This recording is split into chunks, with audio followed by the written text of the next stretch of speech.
Damas y caballeros, tengan todos muy buenas tardes. La Corte Superior de Justicia del Callao se complace en darles la más cordial bienvenida y presentar a la comunidad jurídica la 10ª edición del Foro Ético denominado Ronda de la Fiscalía de Lavado de Activos, que organiza la Oficina Desconcentrada de Control de la Magistratura del Callao y que ha convocado a renombrados especialistas en el tema.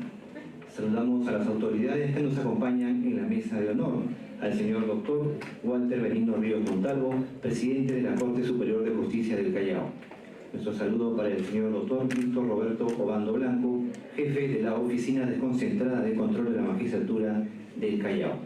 Saludamos también al doctor Rafael Vela Barba, fiscal superior titular, coordinador nacional de las Fiscalías especializadas en delitos de lavado de activos y pérdida de dominio. Saludamos también al doctor César Azabache Caragiolo, ex procurador anticorrupción.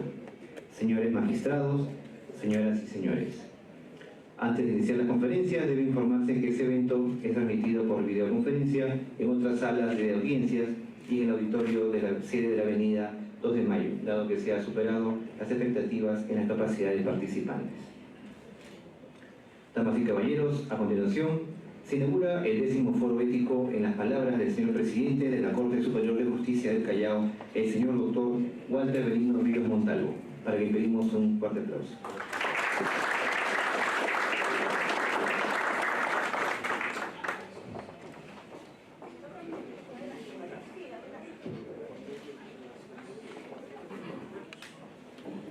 Muy buenas tardes con todos. Doctor Víctor Roberto Obando Blanco, jefe de la Oficina Distrital de Control de la Magistratura de nuestra Corte Superior de Justicia del Callao.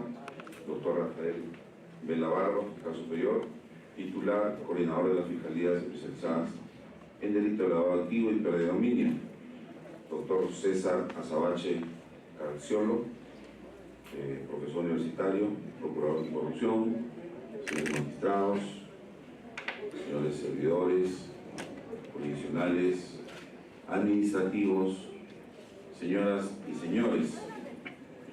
El día de hoy tenemos el grato placer de tener ante nosotros a dos expertos en el tema, en esta importante conferencia que se está retransmitiendo, como ya lo dijo Gino, nuestro jefe de imagen, y agradecemos también por su colaboración permanente en estos eventos tan importantes, en nuestra sede de 2 de Mayo, para que todos los que no han podido asistir puedan nutrirse de las enseñanzas que el día de hoy nos van a dar nuestros distinguidos expositores.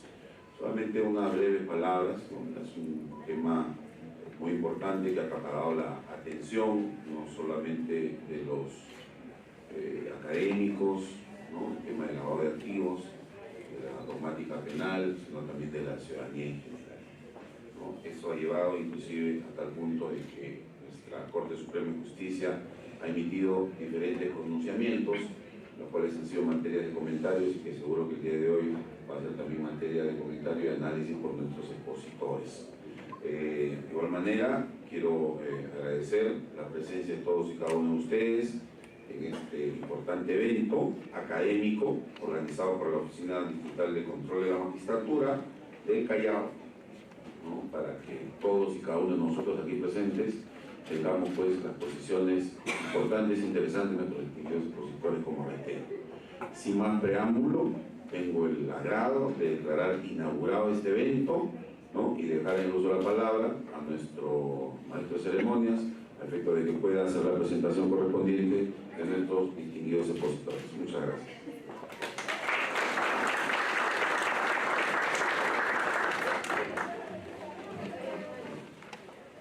Agradecemos las palabras del señor presidente de la Corte Superior de Justicia del Callao. Damas y caballeros, seguidamente tenemos las palabras de bienvenida a los expositores y participantes del 10º Foro Ético, a cargo del señor doctor Roberto Obando Blanco, quien es abogado y magíster por la Universidad Nacional Mayor de San Marcos, doctorando en la misma casa de estudios, profesor de posgrado en la Universidad Nacional Mayor de San Marcos, Pontificia Universidad Católica del Perú y Academia de la Magistratura. Además, es miembro del Instituto Iberoamericano de Derecho Procesal. Juez superior titular del Callao, actualmente jefe de la Oficina Desconcentrada de Control de la Magistratura del Callao. Lo escuchamos y lo recibimos con un fuerte aplauso.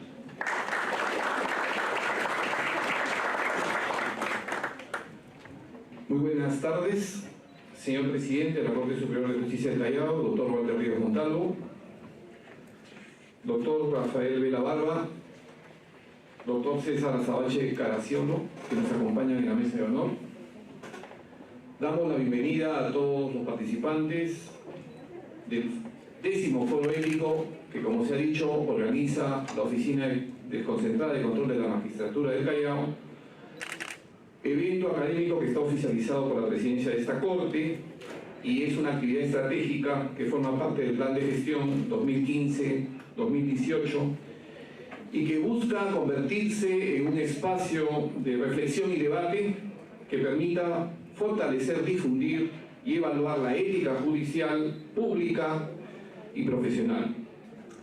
De manera muy especial, saludamos y agradecemos la presencia de nuestros expositores invitados, doctor Rafael Vela Barba, fiscal superior titular, coordinador nacional de las Fiscalías Especializadas en Delitos de Lavado de Activos y Pérdida de Dominio, profesor universitario de la Academia de la Magistratura, y el doctor César Azabache Caraciolo, ex procurador anticorrupción, miembro del Instituto Peruano de Ciencia Procesal Penal, profesor universitario y de la Academia de la Magistratura, analista político, quienes además son actores importantes en nuestro sistema de justicia y referentes en la opinión pública. Nuestros invitados abordarán el tema rol de la Fiscalía de Lavado de Activos. Como cuestiones previas en esta presentación, debemos señalar como dato histórico que el delito de lavado de activos tuvo su origen en la Convención de las Naciones Unidas contra el tráfico ilícito de drogas estupefacientes y sustancias psicotrópicas, que fue la consecuencia del consenso surgido luego de una severa crisis en la política internacional antidroga que se inició hacia finales de 1984 y se concluyó en diciembre de 1988.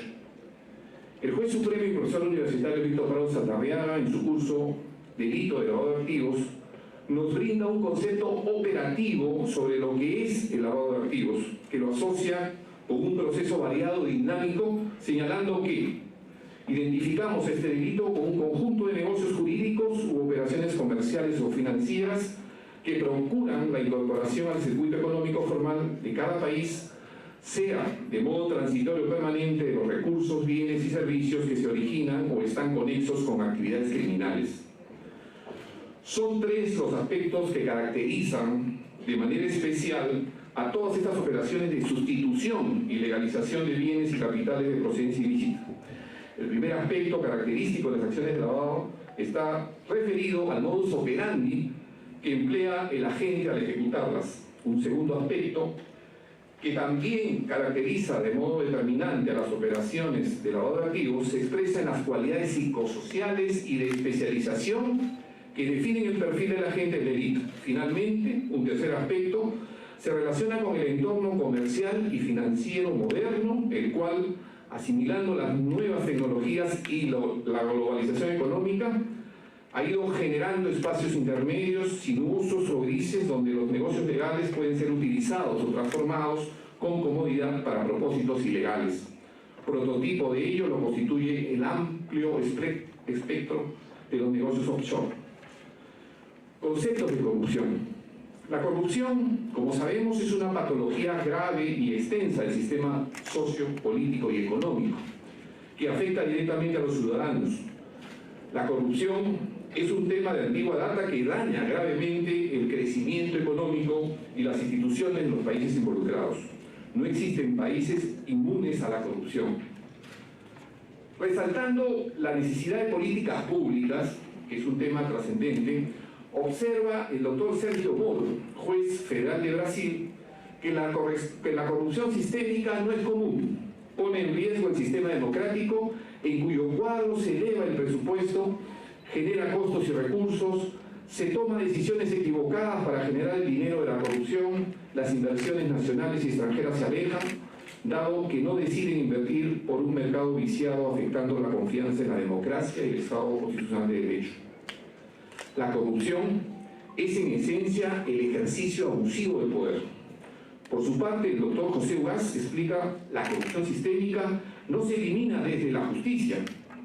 Más allá de la represión, se requieren respuestas que incluyan profundas reformas a un Estado mal armado y a la par fomentar un tránsito cultural desde una tolerancia que oscila entre el cinismo y la frustración hacia una forma de vida enfocada en el bien común y la integridad como principios. El Plan Nacional de Lucha contra la Corrupción 2012-2016 define el fenómeno como uso indebido del poder para la obtención de un beneficio regular de carácter económico o no económico a través de la violación de un deber de cumplimiento en desmedro de la legitimidad de la autoridad y de los derechos fundamentales de la persona. Nuestro distinguido invitado, doctor César Azabache, en el artículo titulado Odebrecht y la justicia peruana de estricta necesidad que les acabamos de entregar en sus carpetas, afirma que Odebrecht es uno de los muy escasos temas en los que no deberíamos disentir, y sin embargo, más de un año después de las confesiones de Washington, diciembre de 2016, no hemos sido capaces de establecer metas colectivas que nos permitan enfrentar las secuelas de esta historia. Hemos perdido energías institucionales que entre nosotros son extremadamente escasas sin alcanzar ningún objetivo práctico que nos permita reconocer un saldo positivo al final de este primer periodo si miramos el conjunto. Cita del artículo. Primer pleno casatorio penal 2017. El lunes 2 de octubre del año próximo pasado se realizó la audiencia pública para fijar lineamientos uniformes respecto al tratamiento judicial de los procesos por delito de lavado de activos, que se llevó a cabo a solicitud del Ministerio Público, en donde informó, como uno de sus representantes, nuestro distinguido invitado, el doctor Rafael Vela Barba, habiéndose establecido que para condenar por este delito, conforme a la sentencia plenaria casatoria 1/2017 de la Corte Suprema, debe probarse, entre otras cosas, que el dinero recibido tiene origen delictivo y que el candidato, y de ser el caso su intermediario, sabían o sospechaban, debían presumir de ese origen delictivo. En otro momento, el doctor Rafael Vela ha señalado en entrevistas periodísticas, refiriéndose al caso Odebrecht, que el proceso de corroboración ha sido un proceso complejo. Testimonio de Barata bajo la condición de testigo en los casos de lavado de activos. Asimismo, el Ministerio Público ha tenido que realizar diligencias muy complejas y no ha sido posible concluir la fase de investigación preparatoria porque están pendientes las decisiones sobre tutela de derechos respecto de diligencias adicionales pedido por la defensa, caso de investigación a los Sumar de Heredia. Por su parte, el ex fiscal supremo Avelino Guillén Jauregui, quien participó en nuestro primer foro ético, precisó en una entrevista periodística que la doctrina y la jurisprudencia ya señalaron que lo único exigible para investigar el delito de lavado de activos es la referencia a la actividad criminal genérica, sin que sea necesario circunstanciarlo. No se requiere la demostración acabada de un acto delictivo con todo el detalle de sus circunstancias. En esa misma línea, el profesor César Azabache afirma: lavar activos consiste en ocultar su origen. Por eso es imprescindible que las reglas que se emplean en estos casos contengan llaves abiertas que permitan a las autoridades intervenir no solo a quienes generan esos fondos, sino también a quienes, sin intervenir en los crímenes que los producen, encuentran en el lavado de activos una ocupación criminal a la que dedicarse a tiempo completo, lo que distingue el comportamiento de los lavadores profesionales. Es la clandestinidad con que operan y el uso intensivo de fraudes para ocultar en economía el origen de los fondos que se les encarga. Para que el sistema pueda alcanzar a los lavadores profesionales, es preciso comprender que actuar sin que importe el origen de los fondos que se reciben clandestinamente es exactamente lo mismo que proceder conociéndolos. Finalmente, en los últimos días se ha retomado el debate en el Congreso Nacional referido al control de lavado de activos, planteando la fiscalización de las cooperativas de ahorro y créditos por parte de la Superintendencia de Banca y Seguros, habiéndose señalado que de las 502 cooperativas identificadas, 134 están en el Brain, y la urgencia que la SBS adquiera funciones reales y efectivas de vigilancia sobre ellas y sobre los titulares de cuentas que presuntamente lavan dinero. Como palabras finales, reiteramos nuestro agradecimiento a los expositores invitados, de quienes esperamos escuchar sus importantes aportes. Concluyo afirmando que en nuestro país se requiere construir instituciones. Muchas gracias.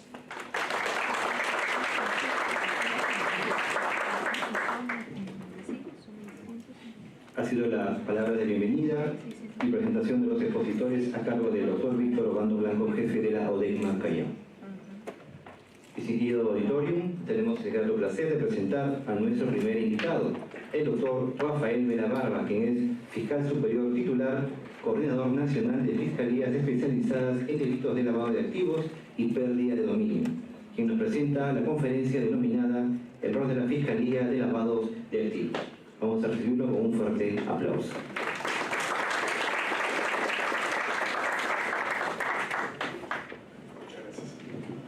Señor presidente de la Corte Superior de Justicia del Callao, señor jefe de la ODECMA, señor doctor César Azabacha, distinguido profesor universitario, disculpen, primero voy a tratar de solucionar ese problema.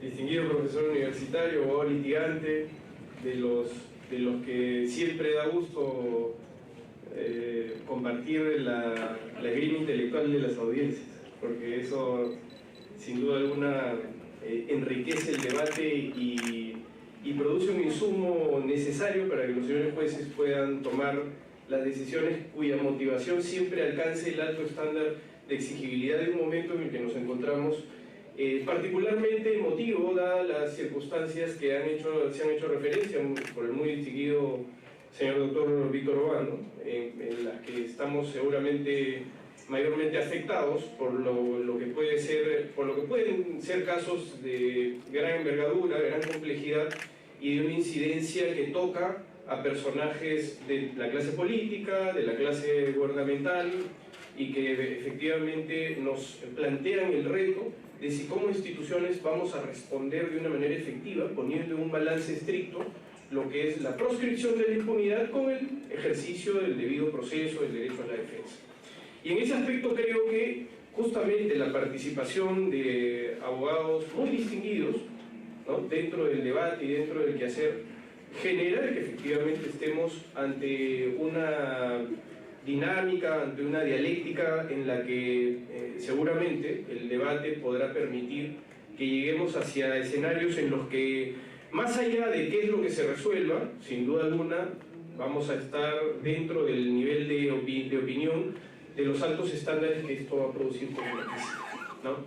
Y a partir de ello, resulta indispensable entender cuál es el rol, el posicionamiento estratégico del Ministerio Público dentro de lo que significa la persecución penal en el delito de lavado de activos. La coyuntura nos ha llevado hacia un escenario en el que saludamos, por un lado, ahora sí, la preocupación especializada y privilegiada en lo que es el enfoque de la lucha contra el lavado de activos de manera efectiva y absolutamente confrontacional. Antes esto era un privilegio más de la lucha contra la corrupción, ahora el lavado de activos ha asumido un rol protagónico. De hecho, el Grupo de Acción Financiera Internacional se encuentra en este momento en Lima, con lo importante y trascendente que significan sus recomendaciones en el cumplimiento hacia el futuro de lo que significa el sistema de prevención en la lucha contra el lavado de activos, que nos va a posicionar, si somos capaces de cumplir con estas observaciones, hacia posibilidades expectantes, como por ejemplo poder integrarnos a estos selectos clubes que hay internacionales en gobernanza, como es la OCDE, o en los programas de financiamiento que están siempre apalancados por las instituciones públicas, pero que demandan también un cierto estándar de cumplimiento, de compliance, ¿no?, de transparencia respecto a lo que significa el compromiso estatal. En ese orden de ideas, el Ministerio Público ya hace algún tiempo, a partir de una iniciativa que tenía que ver con el esfuerzo colectivo de acceder a la OCDE, ¿no?, cosa que es un proyecto en este momento todavía expectante. Colombia nos ha sacado ventaja en ese aspecto, ya es el nuevo miembro de la OCDE. Curiosamente, hasta hace 2 años nosotros llevábamos una cierta ventaja para ser los elegidos dentro de este proceso. Sí. De hecho, sin duda alguna, la coyuntura judicial, la coyuntura política nos ha llevado hacia tener que perder un poco de terreno, pero creo que todavía estamos a tiempo como para poder recuperarnos en ese esfuerzo. Entonces, en ese contexto, surge la necesidad de potenciar la lucha contra el lavado de activos y de desvincularla de lo que en ese momento formaba parte de la estructura organizacional del Ministerio Público. Es decir, en otras palabras, que los casos de lavado de activos antes eran vistos por una fiscalía de gran criminalidad, de crimen organizado. Se buscó escindir esa competencia para tratar de privilegiar el criterio de especialidad, sí digo, a partir de no necesariamente un esfuerzo planificado. Más entusiasmo que necesariamente la aplicación de criterios objetivos de medición en la que se podría eventualmente haber definido una mejor estructura funcional de cómo enfrentar la lucha contra el lavado de activos, no exclusivamente desde el punto de vista de la gran criminalidad, sino de un enfoque más bien mucho más panorámico en el que se tenga que integrar una visión estratégica entre la lucha contra la gran criminalidad y la incidencia del lavado de activos en cada lugar del país. Porque ciertamente tenemos el falso privilegio de que en el país tenemos todas las tipologías de actividades criminales previas en el lavado de activos. Es decir, ya hemos dejado de ser un país de lavadores, cuya actividad criminal previa predominantemente provendría del narcotráfico, el tráfico ilícito de drogas, para ahora tener corrupción de funcionarios, trata de personas, minería ilegal, extorsiones y sicariatos, en general una serie de tipologías que nos han llevado a que esa diversificación del crimen organizado tenga una respuesta mucho más efectiva, pero que tiene que venir acompañada también del fortalecimiento y de los recursos estratégicos económicos para que la lucha sea efectiva. De otro modo, terminamos, como se dice, solamente vistiendo a un santo, pero no vistiendo al resto de los santos necesarios también para que la oración se complete y sea efectiva, y que pueda tener algún resultado efectivo como tal también. ¿Qué quiero decir con esto? Lo que quiero decir es que, en el fondo, el fortalecimiento de la Fiscalía de Lavado de Activos en Lima no genera necesariamente un efecto consecuente hacia lo que significan focalizaciones de la lucha contra el lavado de activos, que son aspectos indispensables de la búsqueda de una eficacia como tal. El Grupo de Acción Financiera Internacional tiene un diagnóstico claro en medirnos no en torno al esfuerzo que tenemos o la voluntad que podamos tener como gobierno, sino más bien a la efectividad de la lucha. Y la efectividad de la lucha para ello se traduce en una estadística, en un número estadístico. ¿Cuántas sentencias condenatorias producen teniendo la realidad que preexiste? Es decir, lo que les acabo de comentar, que aquí estamos ante la realidad dura de tener todas las actividades criminales previas y una altísima incidencia de todas las formas de criminalidad correspondientes al ensombrecimiento, al ocultamiento, a la transformación, en el caso de las prácticas. Y las políticas antilavado, si bien es cierto, son esfuerzos legislativos, de diagnóstico, no necesariamente vienen acompañados a veces por ese compromiso de carácter económico que tiene que preexistir a una decisión de esta naturaleza. Ahora, por ejemplo, hemos sido capaces, entiendo yo, a partir de un esfuerzo interinstitucional, de que por primera vez se apruebe primero el plan de lucha contra el lavado de activos y financiamiento del terrorismo antes que el plan de lucha contra la corrupción, que ha sido la reciente promulgación. El plan de lucha antilavado estaba aprobado desde el mes de noviembre del año pasado, en donde hay una serie de compromisos de financiamiento y fortalecimiento de las fiscalías de lavado de activos y también de los órganos jurisdiccionales, además también de los intervinientes dentro de esta lucha estratégica que debe existir. Llámese la Policía Nacional, la Unidad de Inteligencia Financiera, la Superintendencia de Banca y Seguros, y los sujetos obligados que eventualmente en alguna circunstancia puedan necesitar de algún soporte que tiene que ver más con el aspecto de docencia que necesariamente de asumir un costo financiero al respecto.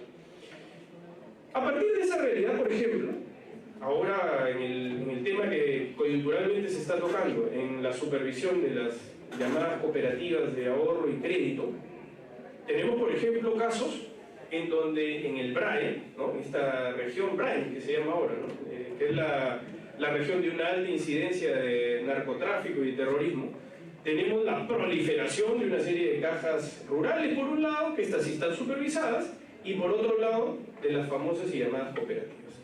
Tenemos esfuerzos, pero son esfuerzos que, por ejemplo, deben ustedes saber que no son realizados por fiscalías especializadas de lavado de activos. ¿Y por qué? Nos preguntaríamos. Porque no hay una fiscalía de lavado de activos, por ejemplo, en el BRAE. Cuando más o menos resulta evidente, sin ser un experto, ¿no?, que el candidato natural para tener una fiscalía de lavado de activos es el distrito fiscal judicial, que se encargue en este momento de judicializar los casos, eventualmente en el caso de... Ahora, estoy hablando de un ejemplo suelto, pero puedo hablar, por ejemplo, del dinero transfronterizo en todos los lugares donde hay fronteras vivas, ¿no? Loreto, Tumbes, Piura, Tacna, Madre de Dios, que además no solamente es una zona fronteriza, sino es una zona de minería ilegal, de tala ilegal, de trata de personas, ¿no? Y así puedo seguir en el mismo sentido. Famosa es esta famosa culebra que le llaman, que nadie la puede intervenir, ¿no? Porque las autoridades tienen temor del costo de vidas que podría ser intervenir la famosa culebra del contrabando. Entonces ningún operativo policial quiere ser hecho en flagrancia delictiva. ¿Por qué? Porque dicen, no, son 7 camiones que van armados hasta los dientes, entonces si usted quiere intervenir en flagrancia delictiva, de todas maneras van a haber muertos, por un lado o por otro, por la fuerza pública o por la delincuencia. Entonces, el sistema de criminalidad tiene que adaptarse y atacar de otra manera. Por tanto, la flagrancia delictiva no es una variable. Y ahí entran otras técnicas eficaces también de lucha contra la gran criminalidad, buscando de que los golpes no necesariamente estén circunscritos a la posibilidad de la flagrancia.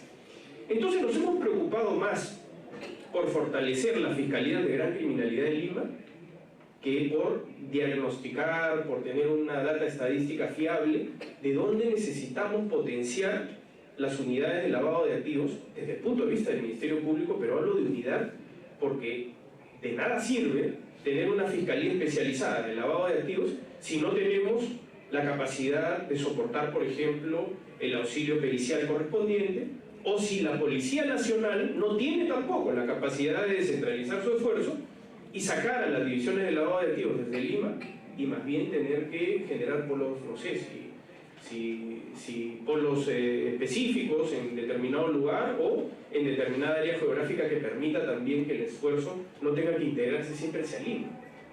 Porque eso, ¿a qué escenario nos lleva? Nos lleva al escenario de la impunidad, de la sensación de impunidad. Y eso nos lleva también, por un efecto consecuente, a que casi todos los casos de lavado de activos donde hay alguna expectativa social se traten de presentar en Lima cuando no necesariamente todos los casos están potencialmente vinculados a la gran criminalidad. Puede ser que sean casos de lavado de activos, pero que no tengan los rasgos de criminalidad trascendente que son exigibles por la Sala Penal Nacional y por la Ley de Crimen Organizado, por la Ley 30.077 y sus modificatorias. Entonces esa expectativa social que puede darse, por ejemplo, en Chiclayo, que puede darse en Trujillo, que puede darse en cualquier ciudad, en donde efectivamente puede haber una denuncia potencial de lavado de activos, termina presentándose en Lima. ¿Por qué?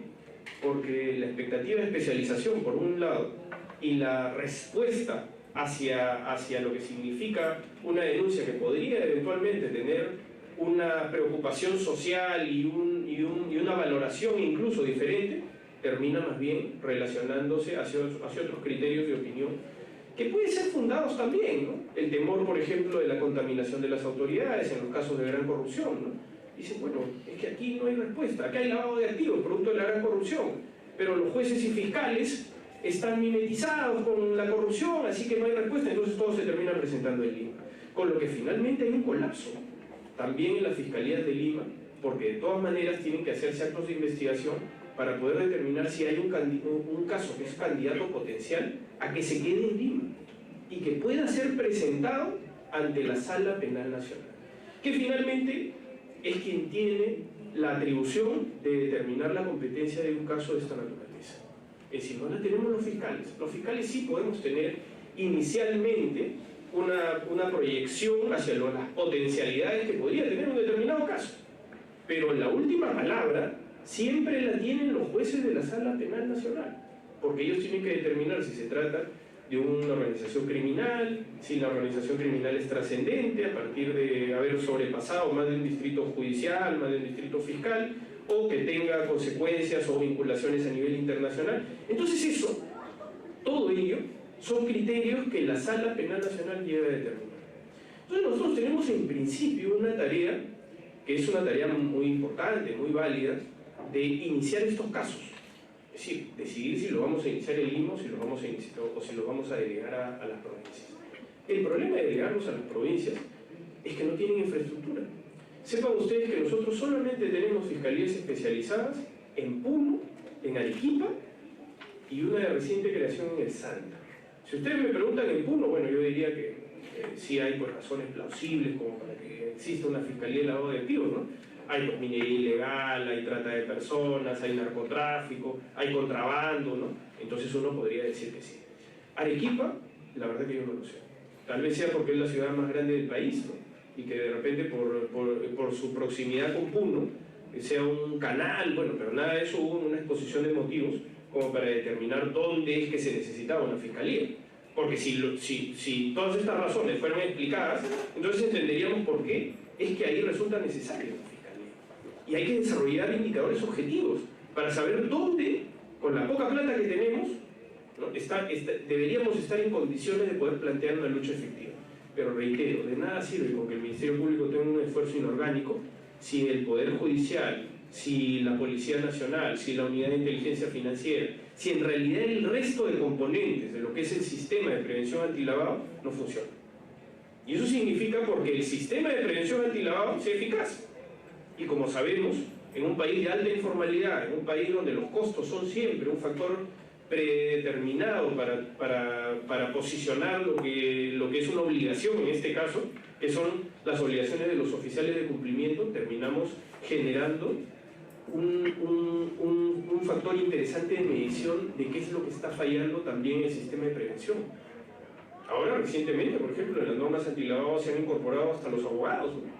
Ahora es una cosa novísima, ¿no? Antes los abogados no eran oficiales de cumplimiento, ¿no? Más bien en la casación, en el acuerdo plenario del año 2010, cuya ponencia fue del maestro Prado Saldarriaga, más bien se hablaba de toda una discusión que se planteó en ese momento respecto al secreto profesional, a lo que significarían conductas neutras, ¿no? Ahora, por el contrario, los abogados también tienen, dentro de sus prácticas de compliance, tienen que necesariamente también cumplir con una función de estar dentro del sistema de prevención, con lo que creo que resulta sumamente valioso, ¿no?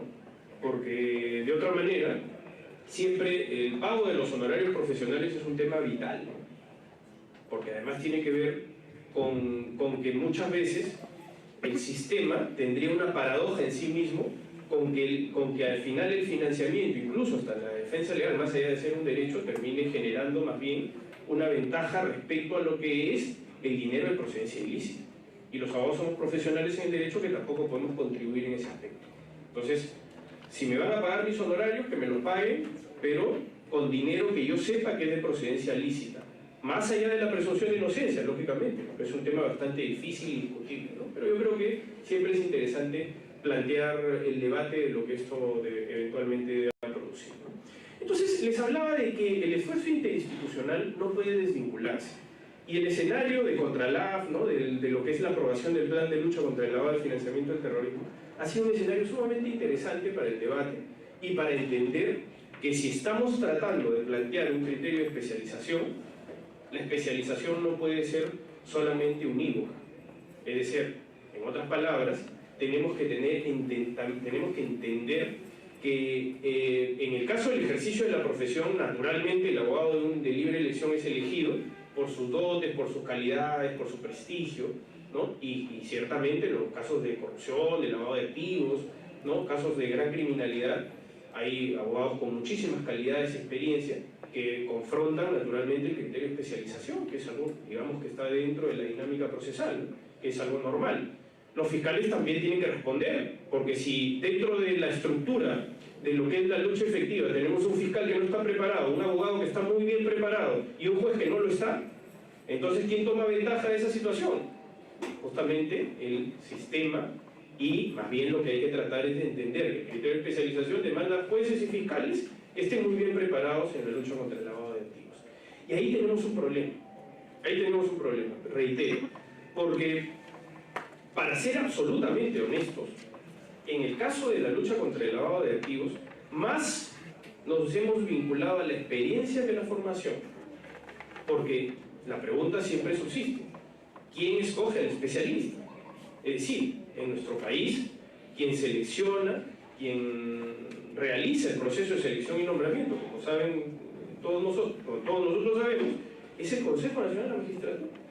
No somos nosotros. Pues nosotros podemos tal vez proponer eventualmente a una persona que confiamos en su experiencia, en su capacidad, ¿no? En mi caso como coordinador, el presidente de Corte de la misma manera, ¿no? O el Consejo Ejecutivo del Poder Judicial de la misma forma. Pero no hemos estado más bien asociados a lo que significa una formación de la especialidad. Y entonces, cuando se abren las plazas para los concursos públicos de selección y nombramiento en una especialidad, como es el caso del Ministerio Público, nos planteamos la necesidad de que el perfil de selección y nombramiento tenga que ser consustancial al magistrado que necesitamos. Y ahí entonces viene el problema del derecho que todos tenemos a acceder a los ascensos, a la competencia funcional, a la aspiración funcional. Entonces, el problema que hemos tenido es que el perfil no ha estado tampoco vinculado a la especialización. Entonces, los magistrados que hemos escogido son magistrados que han tenido un proceso dramático casi, ¿no? Porque de todas maneras es un choque que hoy día yo esté viendo, con todo respeto lo digo además, ¿no? Como fiscal, decisiones tempranas, conducciones de vehículos en estado de ebriedad, omisiones de asistencia familiar, homicidios, violaciones, usurpaciones, ¿no?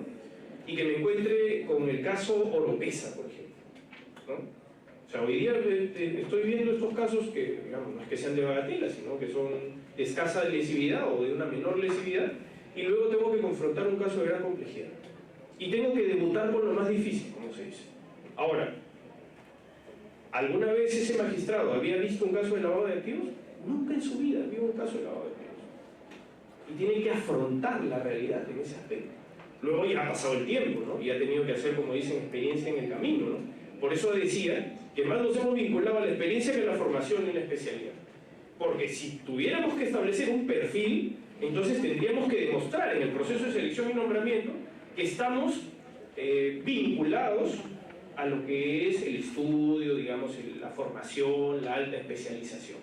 Porque si lograríamos conseguir eso, y trato de que el concepto se entienda no solamente para los fiscales, sino también para los jueces, entenderíamos también que muchos de los problemas por los que transitamos están vinculados también a la especialización.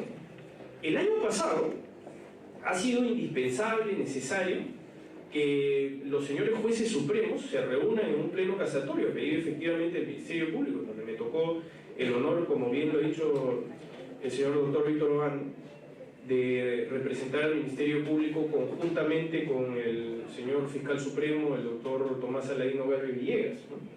En la que sustentamos una posición institucional a partir de la necesidad de que la lucha contra el lavado de activos se vea fortalecida de una manera mucho más democrática, ¿no? Y no más bien vinculada solamente al criterio de una Sala Suprema Penal, que por muy distinguida que sea, para nosotros en ese momento exigía y demandaba que los criterios sean unificados a partir de la presencia de todos los jueces supremos.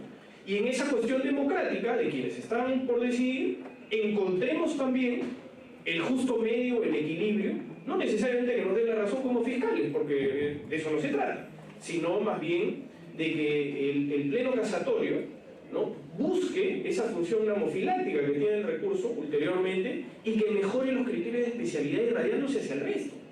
Porque al final de cuentas, el problema de la especialización, ojo, no es solamente del Ministerio Público, ha sido también de la Sala Nacional. ¿De dónde vienen los jueces de la Sala Nacional? Con todo respeto lo digo además, ¿no? Vienen de múltiples lugares en provincia.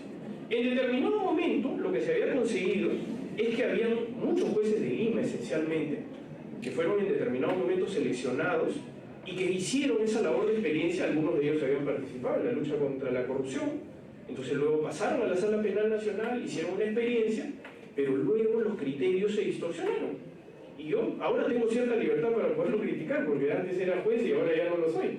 Y confío en la tolerancia tanto del señor presidente como del señor jefe de la ODEGMA para entender cómo es que ahora se desperdició esa experiencia y se tuvo que construir una nueva.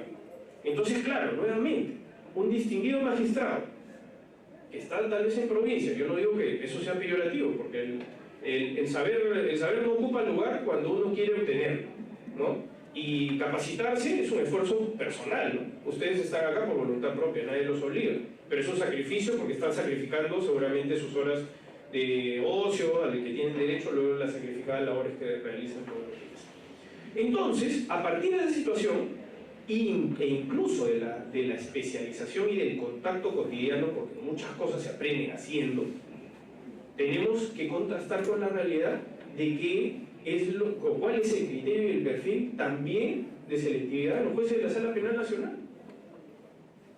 Entonces, a veces, el saber cuáles son esos criterios nos podría aproximar mejor para saber panorámicamente, ¿no?, ante la respuesta de especialización que tendría que existir, ¿no?, dentro de los escenarios y los planteamientos de los grandes casos que se pueden ver, por ejemplo, acá en Lima, ¿no?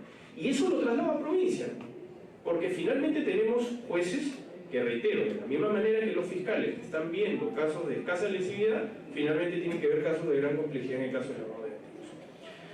Entonces, el perfil del magistrado de la Sala Penal Nacional se va generando a partir de los casos que se van haciendo. Y por eso tenemos muchos distinguidos magistrados. Ahora, yo creo que fundamentalmente la Sala Nacional se ha convertido más en una sala cuya presencia mayoritaria es de jueces de provincia. Casi todos los jueces de provincia son de la sala, son de diferentes distritos judiciales a nivel nacional. Claro, ahí también hay una cierta crítica, ¿no?, que dicen que, bueno, que en realidad llegan a la Sala Penal Nacional no necesariamente por mérito, sino por amistad. Eso es lo que yo no puedo decir, ¿no? Porque entiendo yo que el Consejo Ejecutivo tiene que hacer, pues, una selectividad de qué magistrado llega, ¿no? Porque muchas veces, pues, es verdad también que en los procesos de selección y nombramiento, muchos distinguidos magistrados, y ahora lo hablo con toda libertad, postulaban a algún lugar en provincia para después querer trasladarse a Lima, pero no porque hayan ganado su derecho, sino porque finalmente tuvieron algún tipo de posibilidad de hacerlo. Yo eso tampoco lo critico, pero lo que quiero decir es que en el fondo, si queremos construir especialización, tenemos que necesariamente construir un perfil del juez y del fiscal que va a ocupar una posición de esa naturaleza. Porque de otro modo, siempre vamos a estar en el déficit de lo que corresponde al nivel de respuesta de la especialización. Porque de repente en el nivel de especialidad, la aplicación de una norma, y con esto no estoy hablando de falso garantismo, sino de aplicación de normas especiales, entra en contraposición con normas generales. Y nos hemos visto en sucesivas oportunidades, por ejemplo, de que muchas de las decisiones jurisdiccionales han prevalecido los criterios de carácter general a los criterios de carácter especial. Y entonces la pregunta que se instala en el Ministerio Público como parte, porque hay que transparentar eso, yo vengo a hablar como parte, el criterio que se instala es que finalmente están prevaleciendo esas interpretaciones que terminan siendo laxas hacia la criminalidad y que por tanto eventualmente son defraudatorias de lo que podría ser una expectativa social de respuesta efectiva. Y reitero lo de parte, porque estoy hablando como fiscal, naturalmente, porque me podrán decir con toda simpleza de que el garantismo es uno solo, ¿no?, y que los derechos del investigado terminan siendo uno solo, ¿no? Yo no estoy hablando de eso, yo estoy hablando de interpretación de la ley como una fuente del derecho y como además también la posibilidad de que los vacíos o deficiencias de la ley sean cubiertas en base a un criterio interpretativo. En ese criterio interpretativo nos hemos encontrado con mucha frecuencia en el prevalecimiento más bien de interpretaciones pro homine, en este caso pro criminalidad, que necesariamente pro sociedad. Y entonces, para tratar de precisar el tema y vincularlo al fortalecimiento de lo que es la lucha contra el lavado de activos en términos de especialidad, yo creo que hay que ver esto dentro del escenario del plan de lucha contra el lavado de activos y del financiamiento del terrorismo, que es el escenario, digamos, en el que se dio este debate. Fortalecimiento sí, fiscalización sí, seguramente también de los fondos que se puedan dar, porque hay que plantear objetivos, pero sin duda alguna hay que entender que hay que superar un perfil, porque de otro modo estamos jugándonos la suerte, de alguna manera, con las posibilidades del proceso del tiempo. Y ahí es donde se encuentran algunas explicaciones también de por qué muchas veces los casos terminan durando tanto, ¿no? Y ahí hay que ser autocríticos en el Ministerio Público. El Ministerio Público tiene que coexistir con dos regímenes procesales. Acá en Lima, sigue muy lejos. Tiene que coexistir con la aplicación del Código de Procedimientos Penales del año 1940 y tiene que coexistir con las normas del Código Procesal Penal, cuya aplicación es obligatoria a partir de la Ley de Crimen Organizado del año 2013-2014, estuve en vacaciones, ¿no? Entonces, yo recuerdo mucho cuando era juez y me tocó ser coordinador del sistema de implementación de reforma en Lima, en aplicación del Código Procesal Penal justamente en el sistema anticorrupción. Y recuerdo mucho las palabras del maestro César San Martín, ¿no? Cuando hubo una coyuntura de que los jueces de juzgamiento, ¿no? Yo era juez de juzgamiento de manera precisa, los jueces de juzgamiento no teníamos nada que hacer. ¿Por qué? Porque naturalmente, si el modelo había entrado en enero del 2011, un juez de juzgamiento en febrero no tenía nada que hacer, más allá de la posibilidad de que exista tal vez una acusación directa o un proceso inmediato posteriormente, ¿no? Pero digamos que como volumen de trabajo no teníamos trabajo, los jueces de juicio, ¿no? Entonces, Susana Castañeda, en esa época estaba, no sé si estaba Ramiro Salinas, con Sarita Maita, estuvo Carolina Lizarra antes, se preocuparon justamente para que después en la rendición de cuentas de lo que era el proceso de aplicación del modelo, no se dijera, oiga, pero estos jueces han estado sin hacer nada, ¿no? Han estado cruzados de brazos. Y entonces pidieron que se nos asigne también la posibilidad de hacer jueces instructores, ¿no? Jueces con el antiguo código. El maestro San Martín llegó, porque él era el presidente de la Corte Suprema en esa época, y dijo, bueno, acá, por lo menos mientras yo sea presidente, las cosas van a estar claramente definidas. Ustedes van a ser jueces que van a aplicar el Código Procesal Penal, cuyos paradigmas son totalmente diferenciados a la aplicación del Código de Procedimientos Penales.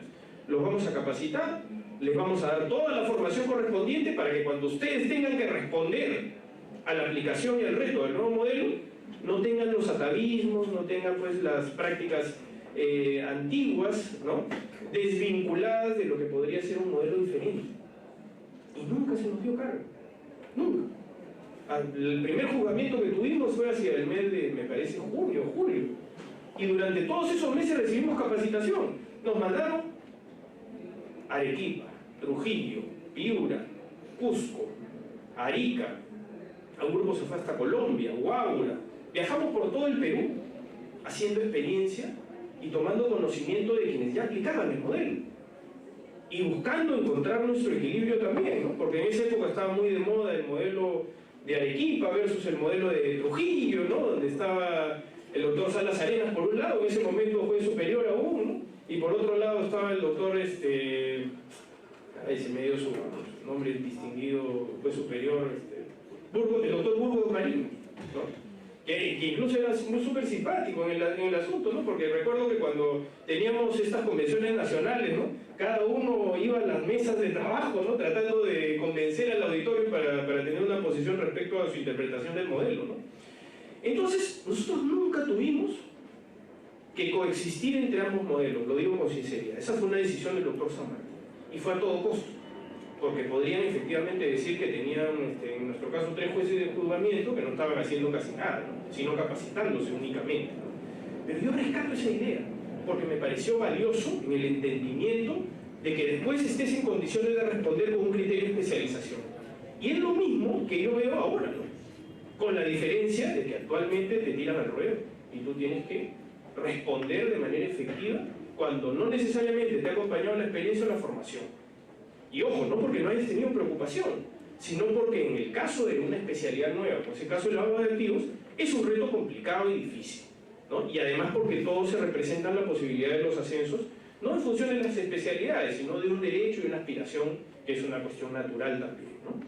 Entonces, desde ese punto de vista, el Ministerio Público tiene que coexistir con la aplicación del Código de Procedimientos Penales, que hasta hace muy poco, hasta hace nada, menos de un par de años, no tenía la posibilidad de control de plazos en las etapas de investigación. Entonces se podían demorar el tiempo que quisieran realmente. Nosotros, en el año 2015, cuando a mí me tocó iniciar mi labor como coordinador del sistema de lavado de activos, conocí de investigaciones que provenían del año 2009. O sea, en otras palabras, fíjense ustedes que venían además de la Fiscalía de Criminalidad Organizada, de la llamada FECOR, ¿no? Venían desde el año 2009 en etapa preliminar con el Código de Procedimientos Penales.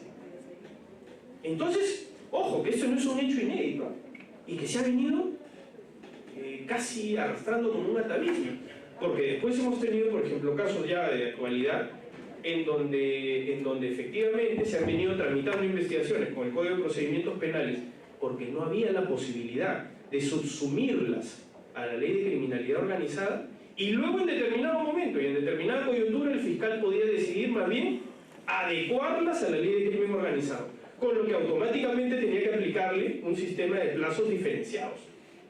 Y entonces ahí entrábamos ya a la discusión jurídica a través de, por ejemplo, el control de plazos que se daba, por ejemplo, en el caso Cócteles y en el caso financiamiento de campaña del partido Fuerza 2011, ¿no? En el que el fiscal ha tomado la decisión de adecuar a la Ley de Criminalidad Organizada y la defensa, como es una cosa también normal, ha planteado un control de plazos que el Ministerio Público perdió en primera instancia y ganó en segunda, ¿no? Dentro de, digamos, las reglas del debido proceso, ¿no? Entonces, es verdad que hay que hacer una autocrítica respecto a este tipo de problemas, porque en el caso de corrupción se definió de una manera bien simple, ¿no? El cumplimiento de plazos está definido por la aplicación del sistema procesal. En otras palabras, nosotros teníamos el mismo problema en el sistema anticorrupción. Teníamos casos de la época de Fujimori y Montesinos, o sea, de los años 90, que estaban todavía en etapa preliminar en el año 2011. Entonces, naturalmente que todos plantearon controles de plazo, ¿no? Porque decían, oye, esto está en investigación 7 años, ¿no? Y ahora con solamente una disposición fiscal, ¿no? Escasamente motivada tal vez, incluso, se decía de que a partir del día de hoy se aplicaban las reglas del Código Procesal Penal y que por tanto los plazos que se iban a aplicar no tenían ninguna vinculación con los 9 años que pasaron, 7, 6, 5, lo que fuera, ¿no? Y eso también genera pues una sensación de inequidad, ¿no? De arbitrariedad o de injusticia, incluso si es que uno es el investigado, ¿no? Porque lo están sometiendo a una condición de investigado prolongada en la situación temporal, ¿no? Entonces,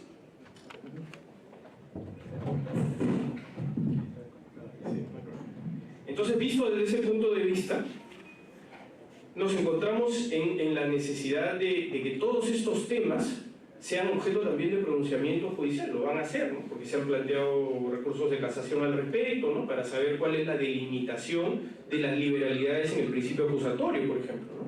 Es decir, si el Ministerio Público puede, a partir de adecuar un caso que estaba con el antiguo código y ahora aplicarle el nuevo código y la nueva Ley de Criminalidad Organizada, no genera tal vez alguna compensación de plazos o establecer algún criterio equitativo que pueda eventualmente aproximarnos hacia un mejor entendimiento de lo que podría ser el justo medio en esta situación. Entonces, de hecho, el Ministerio Público no siempre tiene que bailar con la más fácil, entre comillas. ¿Por qué? Porque también la alta rotación de los magistrados, ¿qué genera?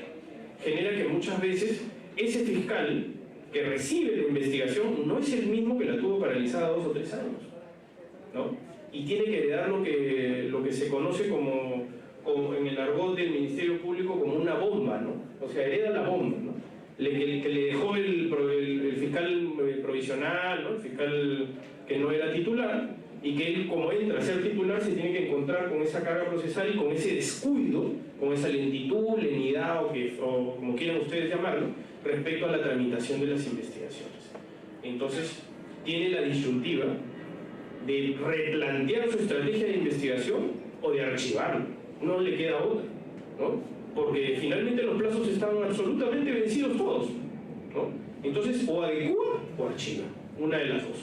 Entonces, el problema que se plantea dentro de toda esta esfera de posibilidades, dentro de todo este abanico de posibilidades, digo más bien, es justamente el reto que tiene que ver con las imperfecciones que se van dando dentro del sistema. Ahora, para no... Creo que ya me estoy excediendo un poco en el tiempo, pero podría hablar mucho más porque este es un problema, digamos, bastante más complejo, pero solamente quisiera hacer un comentario sobre algunos aspectos que también son materia seguramente de preocupación y que han sido introducidos dentro de las palabras distinguido amigo del doctor Víctor Obando, ¿no?, sobre los casos de actualidad, que siempre son preocupantes a partir de cuál es el rol del Ministerio Público y su respuesta efectiva. Y ahí también hay mucho de autocrítica, porque sin duda alguna, el esfuerzo que se hace institucional muchas veces plantea el escenario de qué fue mal y qué pudo haberse hecho mejor, ¿no? Desde el punto de vista personal, yo sí soy un creyente de que las apuestas institucionales son siempre las de los generales que van a la guerra. Por tanto, el aspecto crítico de lo que salió mal o salió bien está, creo, en mi caso, siempre condicionado por la voluntad y el esfuerzo de quien tuvo que tomar una decisión que fue de carácter institucional. Y eso tiene que ver con resultados que pueden darse o no. El balance general, el balance histórico, se va a dar a partir de qué cosas se pudieron haber hecho mejor y de entender que efectivamente el sistema de administración de justicia está en manos de seres humanos. Y como tal, todos cometemos errores. El Ministerio Público tampoco está ajeno a todas estas circunstancias. A nosotros, por ejemplo, se nos critica con frecuencia, en un caso específico, ¿no?, que es el caso del expresidente Ollanta, le voy a hablar, por supuesto, en términos bastante generales, pero lo que se puede hablar, siempre nos critican por qué hasta la fecha no hemos acusado. En un caso que supuestamente estaba listo desde el mes de julio del año pasado, cuando se decidió requerir una medida de prisión, un mandato de prisión preventiva. Y que han pasado varios meses y finalmente esa pretensión acusatoria hasta ahora no sucede, ¿no? Y ahí el Ministerio Público tiene que ser autocrítico en muchos aspectos que se relacionan justamente con lo que quería decir al inicio de esta idea.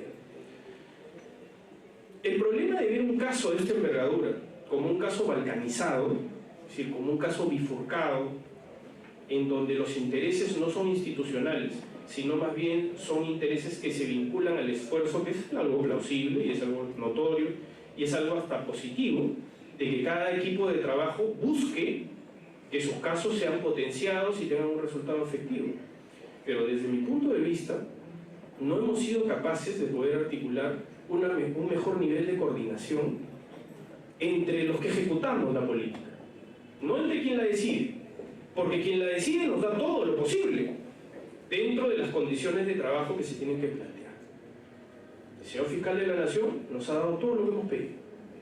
En nuestro caso no somos un equipo especial, es decir, los fiscales que tienen casos emblemáticos los tienen en adición a sus funciones. El doctor Germán Juárez, por ejemplo, tiene el caso del señor Humala, pero tiene 50 casos más de lavado de activos. El caso del doctor Pérez Gómez tenía, además de los casos emblemáticos que se conocen, tenía alrededor de 72 casos más de lavado de activos. Por tanto, no había un esfuerzo solamente concentrado en un caso emblemático. Eso puede estar bien o mal, pero digamos que esa es la estructura funcional. El caso de un equipo especial responde a una lógica diferente. Es que se dediquen exclusivamente a ese caso. Entonces la decisión de poder generar un único espacio de coordinación es lo que tal vez de manera autocrítica no hemos podido hacer.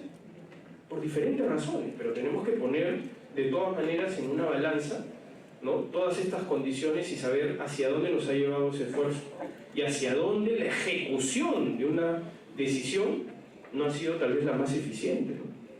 Y ahí es donde respondo, ¿por qué nos hemos demorado? Y la respuesta es bastante simple, parece, bastante simple, más allá de los actos de investigación que siempre propone la defensa, ¿no?, que es algo consustancial a su derecho y eso digamos que no podemos decir mucho, ¿no? Pero en nuestro caso ha sido porque hemos tenido que ir a buscar la prueba fuera del país, porque no la encontramos en el Perú. ¿Y por qué no la encontramos en el Perú? Es la pregunta, ¿no? Si de repente ya estaba en el Perú, porque justamente esos niveles de coordinación no permitieron que hagamos un interés común dentro de las necesidades del otro. ¿Y cuál era la necesidad del otro? La necesidad del otro eran las corroboraciones de las colaboraciones eficaces. Si yo no corroboro una colaboración eficaz, entonces no me puedo ir a sustentar una pretensión acusatoria. Porque el juez de la investigación preparatoria, en una etapa intermedia, me diría: oiga señor, usted me ha traído el testimonio del señor Jorge Enrique Simón de Barata, pero me lo ha traído sin haber concluido el proceso de colaboración eficaz. Entonces usted no ha corroborado dentro del cuaderno de colaboración eficaz y no se ha generado una sentencia condenatoria preñal en la que por lo menos exista, desde el punto de vista del control de legalidad judicial, una verdad vinculada a ese procedimiento especial. Y nosotros no teníamos en ese aspecto nada sobre el tema específico. De hecho, el señor Jorge Simón Barata hasta el día de hoy no es un colaborador eficaz controlado. Y yo creo que va a ser muy difícil que lo sea, por lo menos en los próximos meses. Si es que nosotros tendríamos que seguir esperando la corroboración de nuestros propios colegas, no podríamos acusar. Entonces, ¿qué tuvimos que hacer? Tuvimos que generar un escenario secundario. Tuvimos que ir a buscar la prueba fuera del país. Tuvimos que construir una relación fuera del país. Lo que no fuimos capaces de construir en nuestro país, lo tuvimos que hacer fuera. Y eso, parte de la activación del mecanismo de cooperación internacional, es sumamente complejo. Es muy complejo. Porque para que los brasileños en Brasil declaren en condición ya no de colaboradores, sino de testigos, en donde los abogados defensores pueden ir a preguntar libremente, eso es algo que no es fácil de conseguir. Porque los brasileños están bajo un sistema de delación premiada, están protegidos, entonces la fiscalía, para poder ir a tomarles una declaración, primero tiene que firmar acuerdos de inmunidad. Si no firmas los acuerdos de inmunidad, no tienes el testimonio de ellos. Sí, entonces nosotros no teníamos muchas posibilidades. O conseguimos la prueba en el extranjero o esperamos a que el equipo especial termine de corroborar. Si tendríamos que esperar a que el equipo especial termine de corroborar, tic-tac, tic-tac, tic-tac, nos llega diciembre de este año, que es el vencimiento del plazo de investigación, y no tendríamos tampoco posibilidades de poder llegar a una pretensión acusatoria sustentada en los dichos y en la estructura de lo que es nuestra imputación. Porque en ese caso específico, la imputación es, más bien, no como aparentemente se dice, ¿no?, de que aquí hay una cuestión de financiamiento de una campaña. Aquí no se trata de financiamiento de una campaña. Se trata del contubernio, de la negociación, del arreglo, presunto naturalmente, porque está todavía en un nivel de imputación investigativa, entre los señores Humala Heredia y en este caso el Partido de los Trabajadores. El Partido de los Trabajadores naturalmente no tenía cómo tener un fondo en la empresa Odebrecht, ¿no? Y si es que la tesis es, desde el punto de vista del Ministerio Público en la incriminación, es la de la entrega de un dinero que además es entregado en efectivo y que tiene que correlacionarse pues con otros elementos, ¿no? Ha habido pues una masiva declaración, ¿no?, de más de 200 personas que han dicho que no han entregado el dinero que figura en la rendición de cuentas, ¿no? Y eso, claro, es un indicio, dentro de otros, en la especulación investigativa de parte del Ministerio Público, de que el dinero en realidad viene de esa negociación ilegal, irregular, entre el Partido de los Trabajadores, a través del señor Lula da Silva y el ministro Palocci, y el señor Humala y el señor Heredia, en donde hay otras personas también que han participado, que yo no puedo revelar, y la decisión de Marcelo Bahía Odebrecht de facilitar a partir de un dinero ilícito esa cantidad de dinero. Entonces, cuando por ejemplo se habla de Jorge Barata entregando plata a la señora Heredia, digo esto para entender el contexto de la imputación y la tesis fiscal, se habla de una persona que está entregando dinero, pero no que haya existido una negociación entre la señora Heredia y el señor Barata. Nunca hemos dicho eso, de que haya existido algún nivel de negociación entre ellos, porque nunca existió. La negociación se dio más bien entre el Partido de los Trabajadores y el señor Humala y la señora Heredia. Entonces, ¿qué hace Odebrecht y qué hace Barata y qué hace Mameri y qué hace Migliaccio? Lo que ellos dan testimonio es sobre las circunstancias de ese circuito del dinero y su entrega presunta. ¿Correcto? ¿Pero ellos tenían algún interés de financiar al señor Humala? Ninguno. Ellos simplemente estaban cumpliendo con la orden de las cabezas del Partido de los Trabajadores, que les dijo, ¿sabes qué? Entrega $3 millones.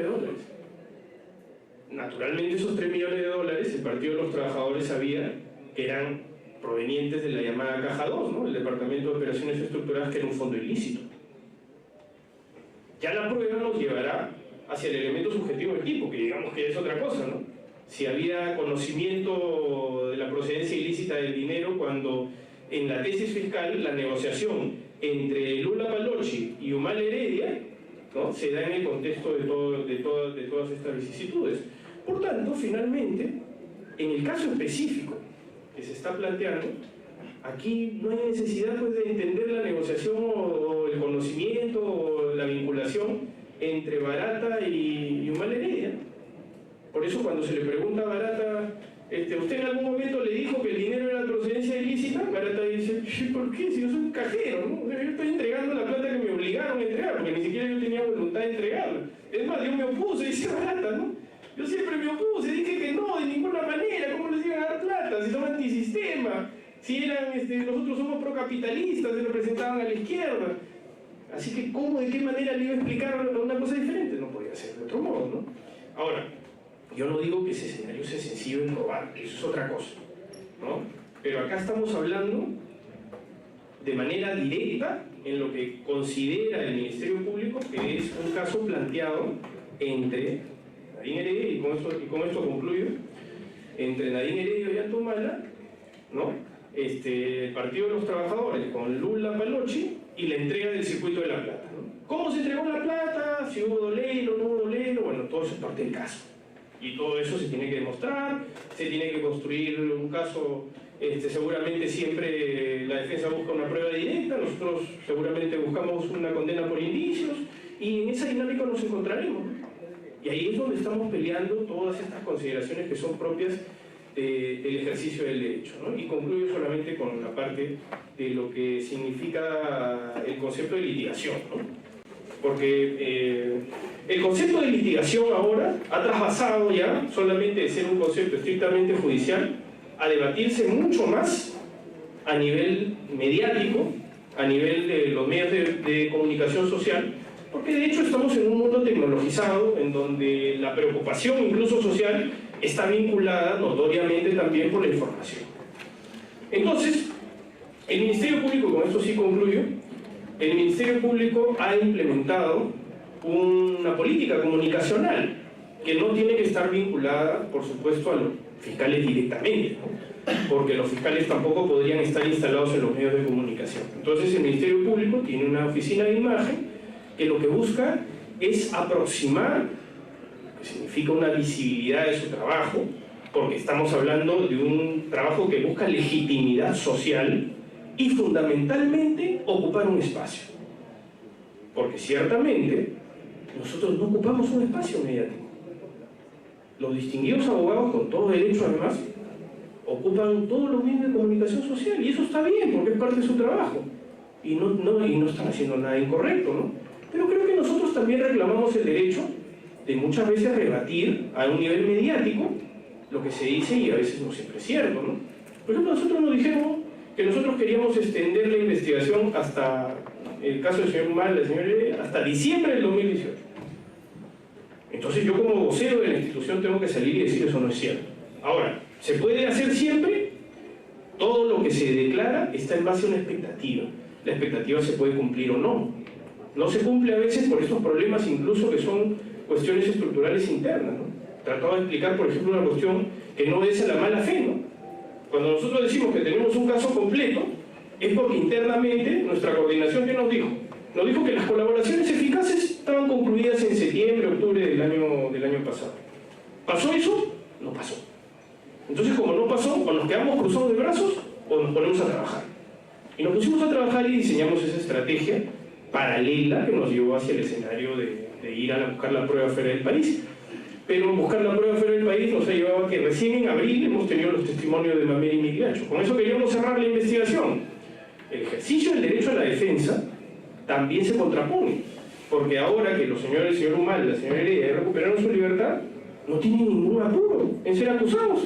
Entonces, ¿qué es lo que hace la defensa? Yo digo, además, reconociendo que eso es un derecho, solicita diligencias hasta diciembre, ¿no?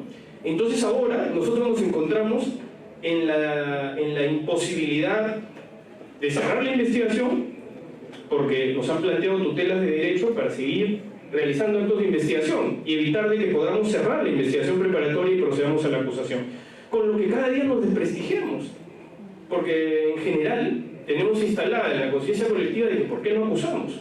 Cuando lo queremos hacer, tampoco podemos hacerlo porque la defensa ahora se defiende y es normal, ¿no? Plantea tutelas de derecho, plantea recusaciones, que también está dentro de su derecho, ¿no? Por eso yo saludo que, por ejemplo, y con esto sí concluyo, doctor, la indulgencia final. Por eso yo saludo que, por ejemplo, César Nakazaki, que es un muy distinguido abogado, ¿no? A quien yo respeto mucho y estimo además, ¿no? Porque lo conozco hace muchos años, respete también nuestra decisión de haber planteado una recusación contra 2 jueces de la Sala Penal Nacional, ¿no? ¿Y por qué lo hemos hecho? No porque estamos locos, no porque queremos recusar en una conducta maliciosa, sino porque entendemos que la Sala se excedió en un asunto muy puntual, que es generar una causal de recusación de oficio. Nada más, es lo único que hemos dicho. Porque si la Sala Nacional se habría circunscrito estrictamente a lo que era su interpretación de los alcances de la sentencia del Tribunal Constitucional, yo con toda sinceridad no habría hecho absolutamente nada. Pero cuando ahora lo que nos han dicho, y yo digo que esto es peligrosísimo, ¿no? Cuando nos han dicho que los informes de descargo del juez que rechaza la recusación son causales de recusación, entonces yo sí me espanto, ¿no? Porque digo, ¿y eso? ¿De dónde salió? O sea, ¿cómo que ahora el derecho de uno defenderse como juez rechazando la recusación lo van a utilizar en mi contra? Y no solo lo utilizan en mi contra, sino que reafirma la tesis de que yo soy parcializado. Y entonces eso me parece inadmisible. Lamentablemente la norma de recusación no prevé la posibilidad de ningún recurso. Lo dice expresamente. Podemos forzar, podemos pedir una casación, podemos pedir una apelación, nos la van a negar de todas maneras porque el código dice que no procede ningún recurso. Nos iremos en queja a la Suprema, pelearemos todo ello, pero en ese momento viene el escenario de todos los incidentes que se tienen que resolver. Entonces agotamos esa posibilidad jurídicamente, así que seguiremos discutiendo dentro de los niveles que la ley nos permite. Les agradezco por su paciencia. Muchísimas gracias.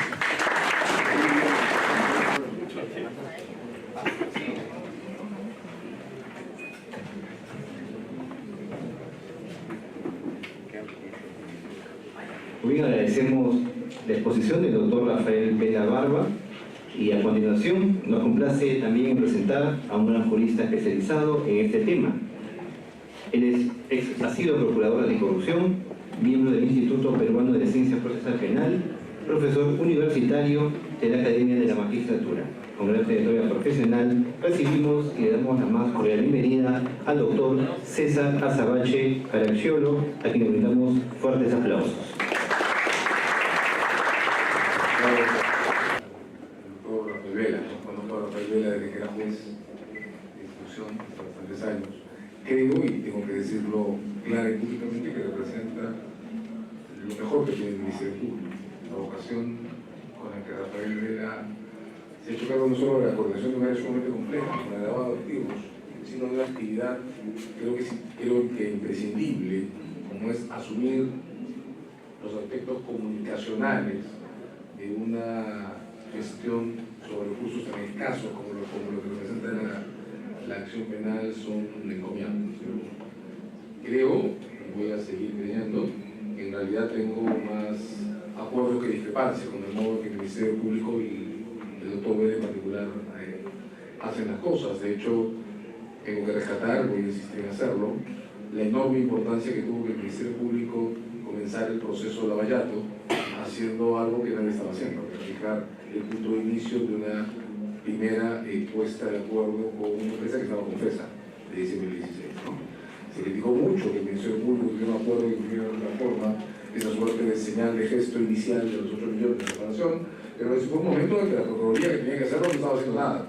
Luego el Ministerio Público lo que hizo fue ponerse el sistema a los hombros y echar para adelante. Yo creo que eso fue absolutamente saludable. Creo que el papel que la coordinación del doctor Vela tiene como factor comunicacional de lo que el Ministerio Público está haciendo en tener de activos es imprescindible. Sí lamento como él que el Ministerio Público no puede encontrar una manera de forzar al sistema, unificar las reglas completas del procedimiento, que tengamos 2 códigos en asuntos tan relevantes como la corrupción y lavado, solo por el nombre del delito no tiene ninguna explicación institucional y ese es un problema no de la Fiscalía sino del país. No podemos dividir la justicia por el nombre de un delito, de modo que si encuentro que el soborno viene de lavado, tengo 2 procesos y no uno, porque se soborna con dinero lavado, ¿no? Muy poca gente saca dinero de su cuenta de banco para sobornar a alguien. Es un problema que resuelve la Fiscalía y creo que el Ministerio Público se hace cargo también de su existencia. Sí hemos tenido diferencias que creo que son absolutamente reconciliables, porque son diferencias basadas en unos objetivos sobre dos puntos de vista, de un abogado que observa y de un fiscal que dirige respecto a cómo deben caminar las cosas, diferencias que tienen que ver con el sentido del tiempo de la actividad de la Fiscalía Pública. Yo confieso, lo digo públicamente, lo he dicho antes, que me habría gustado que el Ministerio Público en esta disputa sobre las detenciones del caso Mala Iredia hubiera asumido un discurso todavía más agresivo.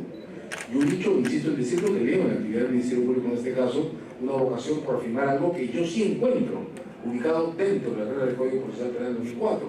Yo sí creo que las reglas estrictas de limitación de las prisiones preventivas hacia los casos de fuga y los casos de obstrucción a la justicia corresponden al procedimiento preparatorio. Yo sí creo que en la intermedia, en el procedimiento acusatorio, con una acusación presentada, la Fiscalía tiene todo el derecho del mundo de pedir una prisión preventiva por razones distintas en grado a la que corresponde a la preparatoria. Y de hecho, las reglas sobre el procedimiento intermedio suponen, aunque no las estemos usando, no las usamos nunca, un segundo debate cautelar sobre la sostenibilidad o imposición de normas cautelares, que por un defecto, que creo que es cultural, todos los estudios judiciales, incluso en el Código de 2004, han remitido a la posición de cesación cuando son, desde mi punto de vista, absolutamente autónomas de la cesación. Pregunto, ¿acaso no tendría sentido reconocer la diferencia que supone acusar a una persona por 20 años con un paquete de pruebas que descarta dudas planteadas por la defensa y entonces pedir su detención porque 20 años pueden conducir probablemente a una prisión efectiva? ¿No es esa una línea de discurso distinta a la que corresponde al procedimiento preparatorio, en el que no hay pena efectiva requerida?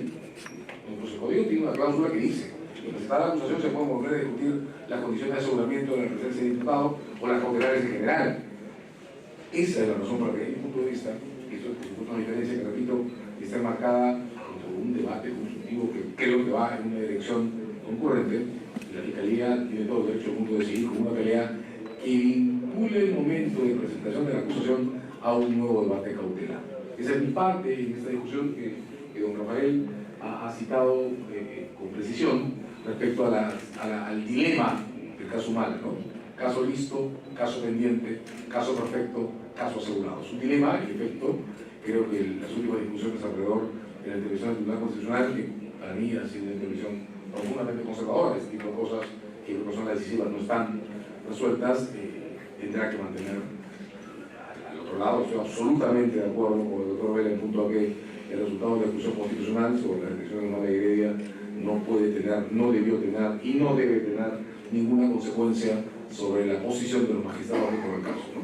Discrepar con una resolución, establecer una diferencia constitucional o incluso dejarla sin efecto, no implica automáticamente, bajo ningún concepto de mi punto de vista, poder pretender que el magistrado concurrente en la resolución discutida haya violado la regla de imparcialidad objetiva, que es lo único que justificaría, fuera de la regla de imparcialidad, de violación trazada de imparcialidad, una recusación. De modo que eso no tiene sentido, creo que es profundamente regresivo y creo que es algo que hay que eliminar. Pero bien, puedo decir esto además porque tengo que decirlo en una suerte de disclaimer. Mi firma y yo hemos decidido no intervenir en los casos de Lavallato, salvo situaciones muy puntuales, muy particulares o muy individuales, y lo hemos hecho precisamente para poder acompañar el proceso desde esta tribuna, que es la que tenemos, la que sostenemos en el espacio que yo en especial tengo en un diario de circulación nacional y en eventos de ese tipo. No haría estos comentarios si estuviera ejerciendo la defensa en este tipo de casos, no me parecería oportuno hacerlo, lo hago de una suerte de abstención más o menos generalizada, ¿no? Bien. El título del evento creo que convoca y creo que le da perspectiva a este intercambio, ¿no? Es un evento que está buscando relacionar este tipo de asuntos con discusiones de moral pública, de ética pública, y eso hace perfectamente importante que quien tiene la intervención principal en esta mesa, que es el doctor Vela, sea parte de una organización que a veces no percibimos hasta qué punto se define a sí misma como el administrador de un recurso público escaso, que es la persecución penal. La persecución penal no es un recurso público inagotable, como en la economía clásica se pensaba que era el agua o el aire, ¿no? En la economía clásica, esto que se está empezando a abandonarse, la economía clásica pensaba que el respirar no tiene costo porque el aire es un bien público, es decir, inagotable, y por tanto cada consumidor marginal no le quita nada al consumidor anterior. Esos son conceptos que que están siendo abandonados de todo punto de vista. En este momento la economía urbanista ya reconoce que incluso la vista y el aire tienen un costo marginal, que construye un séptimo piso, modifica la imagen visual de una ciudad entera, multiplica los costos de tránsito, multiplica los costos de desagüe. Bueno, pues pasa exactamente lo mismo con el Ministerio Público, ¿no? No es cierto que un caso adicional tenga para el Estado un costo igual a cero. El caso adicional multiplica la cantidad de tiempo demandada por cada magistrado, multiplica hasta el espacio de anaqueles demandados, explica la imposibilidad que en general tienen nuestros magistrados de manejar agendas de programación de actividades. Y eso es parte de lo que podríamos llamar un problema todavía no resuelto o un dilema todavía no resuelto sobre el significado del tiempo en los costos de la actividad del Ministerio Público. El Ministerio Público no enfrenta una situación de recursos inagotables o no escasos. La actividad penal es actividad agotable y eso significa que cada caso que asume la Fiscalía genera un costo marginal y un costo de oportunidad respecto al caso alternativo que podría asumir. El Ministerio Público, en términos constitucionales, desde mi punto de vista, una entidad, una autarquía que tiene atribuciones de definición de políticas públicas y, por tanto, tiene la obligación de establecer metas y prioridades de ética pública que no puede asumir y tener, por ejemplo, el judicial, al que la imparcialidad le impide planificar su actividad.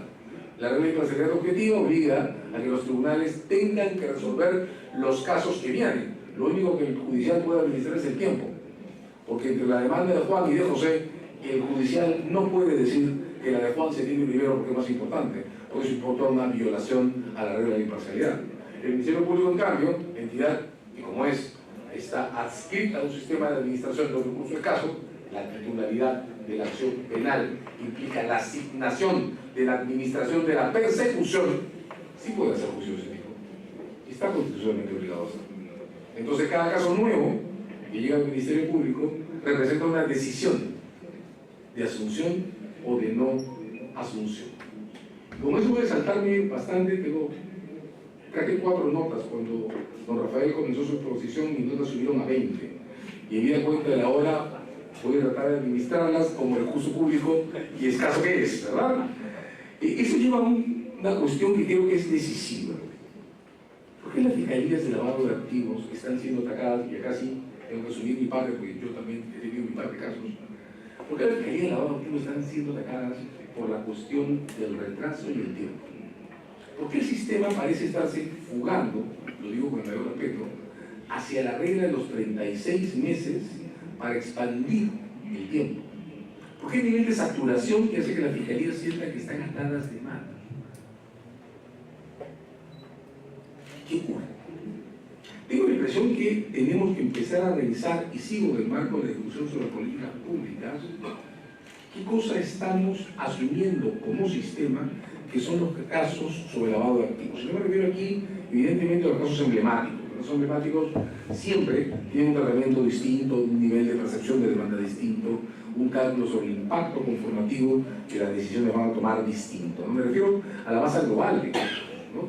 Es decir, recordaba el doctor Vela con razón que los fiscales por lavado de activos que tienen los emblemáticos pues no son fiscales adscritos a un equipo especial, son fiscales que están administrando el sistema general de lavado de activos, que está diferenciado en niveles impresionantes. Hay fiscales ordinarios, hay fiscales supranacionales. ¿Por qué? Recordaba que el doctor Vela también que los casos por lavado de activos entraron en nuestra legislación a partir de los convenios antidrogas del principio de los 90, ¿no? En el marco de una jurisdicción especial. Ok, entonces tratemos de armar por un instante de que hablamos de políticas públicas un grupo control. Tratemos de explicar qué pasa en lavado de activos comparándolo con alguna situación semejante o a la que estén históricamente vinculados, donde probablemente encontremos alguna diferencia o razón que explique esto que podríamos llamar congestión no gratuita. Pensemos por un instante en las estadísticas de lavado de activos, olvidando los emblemáticos, y comparemos con algo.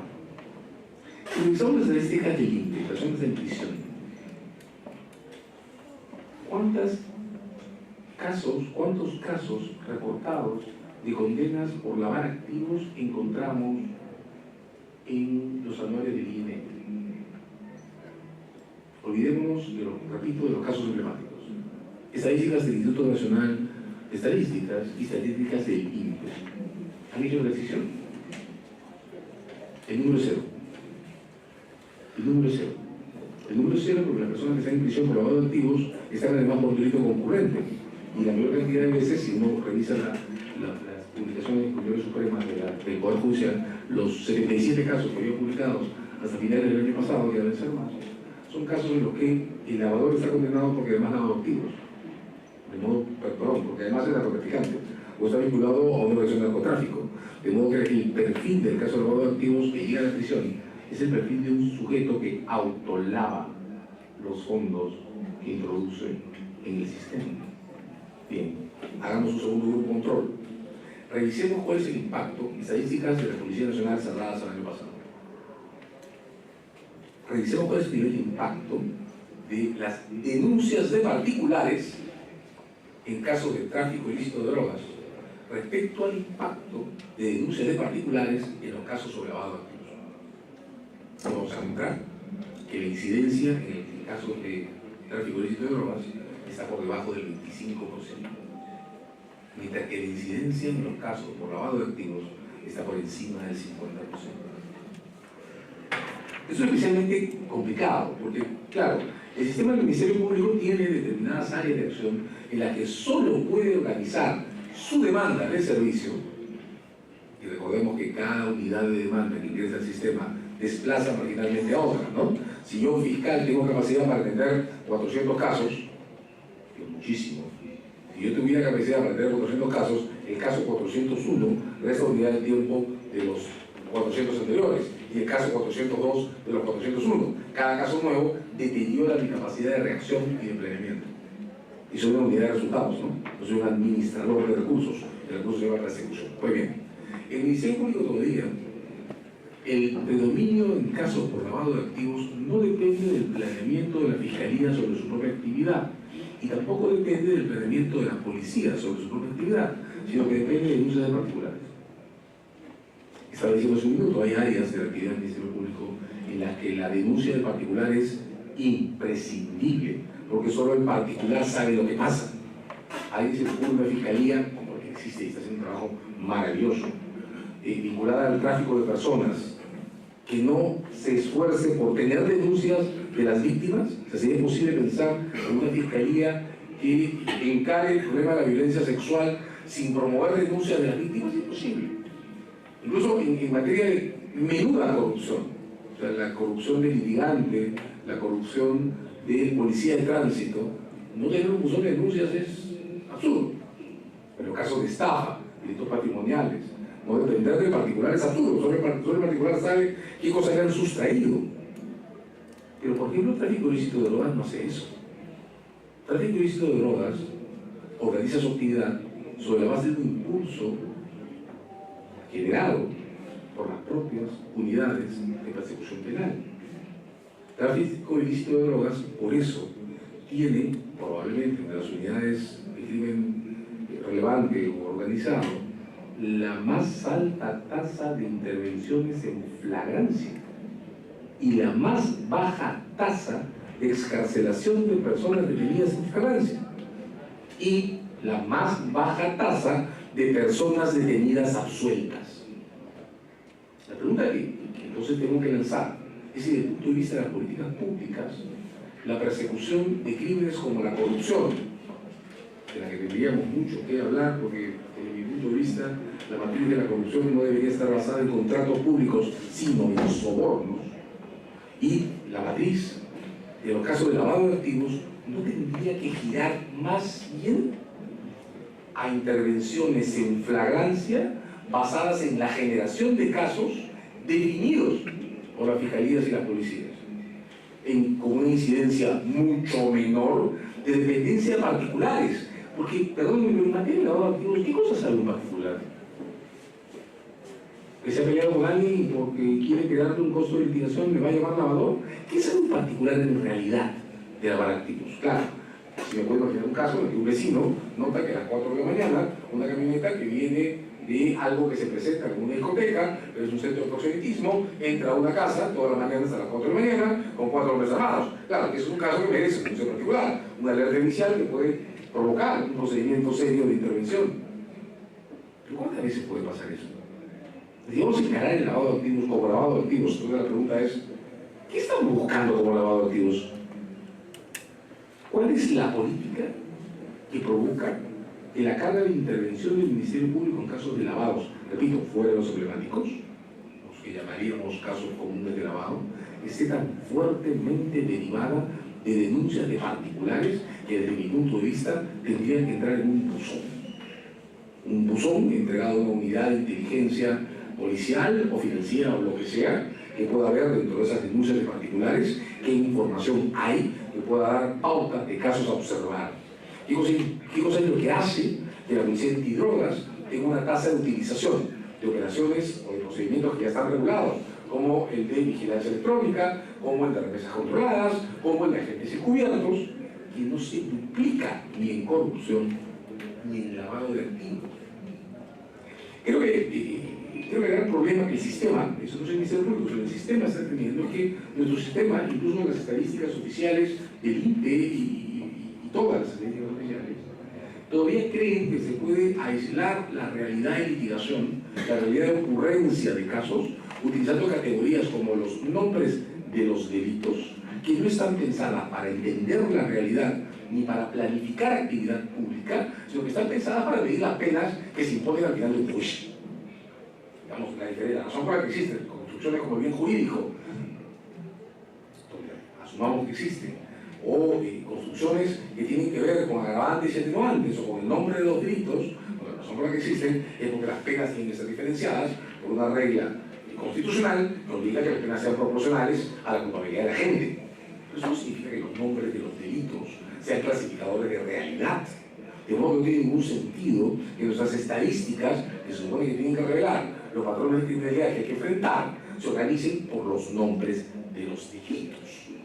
No es lo mismo enfrentar una organización que se dedica a estafar personas, a la que les vende tierras como si fueran territorios urbanos seguros, cuando en realidad son producto de invasiones, una organización de estafa masiva, que se dan millones de dólares, que enfrentar a un carpintero que no es carpintero y que hace trabajos pésimos secundarios. El nombre del delito no crea realidades, tampoco crea jurisdicciones. Entonces tampoco tiene sentido que si el sujeto soborna con 40 millones de dólares, 20, 30, 10, 9, 200.000, a un funcionario público y solo tenemos el acto del soborno, entonces tengamos que ir por el código del 2004 porque ese es un acto de corrupción. Pero si sabemos que los 100.000 dólares son lavados, entonces hay que partir del caso entonces el otro lavado al costado. No es el nombre del delito el que prefigura realidades, es la identificación de una situación social específica que queremos atacar y para la que tenemos un recurso asignado constitucionalmente al Ministerio Público que se llama persecución penal. Es un recurso escaso y somos conscientes que cada caso adicional resta posibilidades de administrar y asumir el caso siguiente, pues entonces tiene que ser el Ministerio Público el que defina qué casos llevan a investigación, cuántos recursos asigna para esa investigación, qué metas y resultados quiere alcanzar con esa investigación y cuál es la línea de la narrativa que en general quiere mostrar a la sociedad sobre lo que puede o no perseguir. Para eso hay una construcción además, y claro, no está en el Código Penal, está circulando entre la sociología del crimen, que era de los crímenes de tránsito o en tránsito. ¿De qué se trata? Se trata de aprender una regla que es muy sencilla. No siempre la persecución de un crimen supone abordarlo como hecho histórico. Y eso por una razón básica, es que los crímenes no siempre son abordables como hechos históricos. Claro, si voy a revisar una masacre en una comunidad en Iquicha, ocurrida en el año 80, es un hecho histórico total. Digamos, hay que desenterrar un cadáver, hay que identificarlo, y el procedimiento de historiografía es fundamental. Pero si yo observo, y voy a saltarme para construir el ejemplo neutro, si yo observo que una compañía que maneja dinero, una persona acaba de robarse durante 6 meses, no sé, 100.000 o 200.000 dólares a través de fraudes de caja, voy a tratar ese evento como un hecho histórico en papeles y buscar anotaciones de la contabilidad, o las anotaciones históricas me van a servir para contemplar el hecho en proceso, observarlo, registrarlo, filtrar agentes, grabarlo y producir una detención en flagrancia. Bueno, la política de prevención de narcotráfico se dio cuenta de esto hace 20 años en Perú. Y ahora en el narcotráfico existen procedimientos que permiten que el centro de ataque judicial, digamos, en sentido fuerte, el centro de ataque de la persecución se base en la intervención de flagrancia, que es algo que permite, por ejemplo, dar una utilidad distinta a los colaboradores eficaces. Hay que ustedes saben esta sala, yo no lo sé, quién puede haber sido el colaborador eficaz o el agente encubierto que reveló el último punto de embarque de un paquete de drogas intervenido en un puerto de un contenedor. Nadie lo sabe. ¿Por qué no lo sabe nadie? O porque no es necesario saberlo. El caso legal en materia de intervención de un delito de tráfico, como es el narcotráfico, pues se construye a partir de la intervención de flagrancia. ¿Y cómo se enteró la policía que se había ese embarque? Eso no tiene por qué saberlo nadie. Interesa la intervención, interesa la incautación de la evidencia en proceso. ¿En qué se diferencia eso de un soborno? ¿En qué se diferencia de un soborno? Si yo sé por referencias que determinado magistrado o jefe de la policía, o lo que sea, o agente de aduanas, lo que sea, está cobrando coimas por hacer o dejar de hacer cosas. ¿Qué cosa hago? ¿Cometo las coimas del pasado? ¿O porque tengo la referencia de las coimas del pasado, solicito un procedimiento de intervención que me permita videovigilarlo? Poner delante un agente encubierto, el único caso en que el único que puede mentir en el Estado es el que miente en obtención fiscal. Nadie puede simular ser quien no es o querer lo que no quiere, sino con autorización fiscal. De eso se trata la regla del agente encubierto. Yo no puedo ahora, porque me da la gana, agarrar una grabadora, simular que soy un ciudadano a pie y grabar a alguien, porque estoy mintiendo y no tengo autorización pública. En fin, es una larga nota a pie de página. Al final del día, ¿qué cosa diferencia el tráfico de estupefacientes del tráfico de relaciones que se concreta en un soborno? ¿No son ambos elementos de tráfico? Si el lavado que queremos perseguir, fuera de los casos emblemáticos, si el lavado que queremos perseguir puede ser asumido en función a la existencia de un mercado paralelo legal, en el que el dinero que proviene, no del delito precedente, porque los delitos precedentes están en la cabeza de la persona, ¿no? Es un recuerdo del momento del intercambio. Si el señor y yo decidimos hacer un intercambio sobre este lapicero, solo él podría, o yo acordarme, que el lapicero fue robado, pero el delito precedente no está en la escena del crimen. Lo que está en la escena son las representaciones que compartimos al hacer este intercambio. Entonces, si el lavado de activos, como el soborno y el tráfico de drogas, son todos crímenes de intercambio, en los que se cambian cosas que está prohibido cambiar, cosas robadas como la representación, relaciones como en el tráfico de influencias, posiciones institucionales como el soborno, dinero de origen delictivo como el lavado, si todos son crímenes homogéneos desde el punto de vista de su configuración factual, entonces ¿por qué no podemos intervenir con las mismas herramientas? ¿Y por qué no podemos crear un área única, grande, poderosa, en la que la Fiscalía pueda dejar de depender de las cosas que le contamos los ciudadanos y empezar a organizar su propio punto de referencia para la construcción de los casos que puede llevar de manera efectiva y segura al resultado que la sociedad quiere? Porque yo puedo ser abogado de defensa, pero no quiero que se trafique con dinero en este país, como no quiero que se trafique con prostitución, ni con personas, ni con niños, ni con animales, ni con oro ilegal. Yo soy abogado de defensa, pero hay cosas que yo no quiero, y cosas que como ciudadano sí demando al Estado, porque creo que la legalidad se construye de otro modo. Es una cuestión de punto de vista. Al final del día, tiene moralidad pública. Creo que la cuestión consiste en poder coadyuvar a que el Ministerio Público, administrador de algo que es un recurso escaso, pueda hacerse cargo de las consecuencias de su actividad y pueda desvincularse de este manoseo ciudadano que creamos todos cuando decimos que la mejor manera de pelear con alguien es acusarlo de lavado de activos y que le va a el secreto bancario y que en 5 años más su peritaje pueda determinar que en realidad no sabe si lavó activos o no lavó activos, pero bueno, ya me comí 5 años de actividad pública financiada con el Tesoro y de fiscales a los que terminamos saturando porque los ahogamos.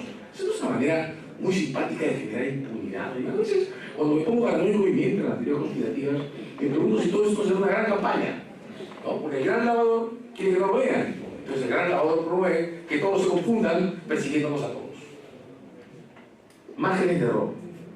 Hace mucho tiempo encontré una pie de página en un libro de John Rawls que se llama Teoría de la Justicia, donde John Rawls decía, bueno, el sistema judicial, a diferencia de la economía, siempre funciona con márgenes de error. Porque claro, decía, si yo tengo, esto es una afirmación falsa según mis amigos socialistas, vista, pero él decía, si yo tengo que distribuir una torta entre 6 personas, pero que tengo que hacer, dividir la torta en 100 pedazos, los 100 pedazos son simétricos, y a cada uno le doy un pedazo igual, de modo que el resultado es justo por definición.